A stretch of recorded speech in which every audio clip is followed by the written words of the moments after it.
25 марта в ночное время в поселке Ува экипажем ДПС был обнаружен автомобиль ВАЗ-2114, ранее угнанный в Сюмсинском районе Удмуртии.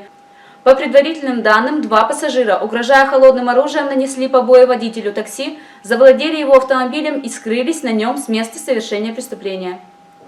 После обнаружения указанного автомобиля сотрудниками ГИБДД водитель автомобиля ВАЗ-2114, не выполнив неоднократное требование сотрудников полиции об остановке транспортного средства, продолжил движение. Экипажем ДПС было осуществлено преследование, в ходе которого водитель автомобиля ВАЗ-2114, не справившись с управлением, съехал в кювет. Водитель и пассажир указанного автомобиля были задержаны сотрудниками ГИБДД. В дальнейшем установлено, что водитель и его пассажир находились в состоянии алкогольного опьянения. Благодаря оперативной и грамотной работе сотрудников ГИБДД оба злоумышленника были задержаны, пострадавших нет.